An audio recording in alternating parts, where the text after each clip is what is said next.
আজকে আমরা নবম ও দশম শ্রেণী উচ্চতর গণিত দ্বিতীয় অধ্যায় বীজগাণিতিক রাশির এই অধ্যায়টি সলভ করব। বীজগাণিতিক রাশির দ্বিতীয় অধ্যায়ের প্রথম প্রশ্নটি হলো নিচের কোন রাশিটির প্রতিসম? উত্তর ক A plus B plus C. দ্বিতীয় প্রশ্নটি হলো power of X Y Z equal to X to the power cube plus Y to the power cube plus Z to the power cube minus 3xy হলে নিচের কোনটি সঠিক? উত্তর 1, 2, 3টি সঠিক। তৃতীয় প্রশ্নটি হলো x to the power cube plus P x square minus x minus 7 এর একটি উৎপাদক এক্স প্লাস 7 হলে পি এর মান কত? উত্তর পি এর মান 7। চতুর্থ প্রশ্নটি হলো বহুপদীটির অপর উৎপাদকগুলোর গুণফল কত? উত্তর এক্স প্লাস 1 এক্স মাইনাস 1।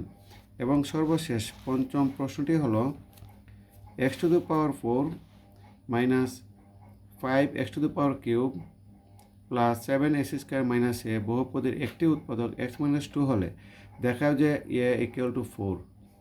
এখন আমরা এই প্রশ্ন সলভ করব। এখানে ধরি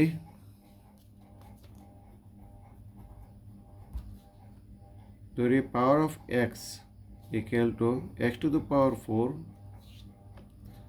minus 5x to the power cube plus 7x square minus a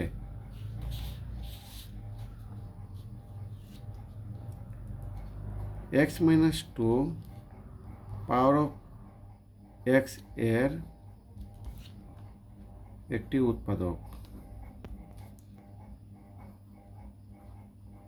উৎপাদক হবে যদি পাওয়ার অফ 2 ইকুয়াল টু 0 হয়।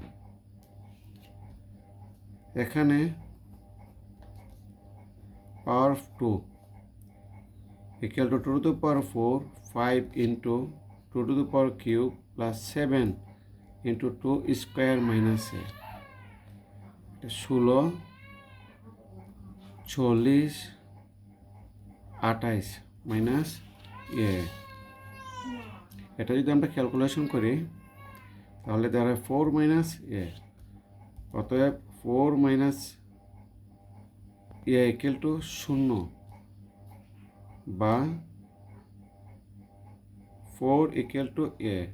অতএব এর মান 4 দেখানো হলো।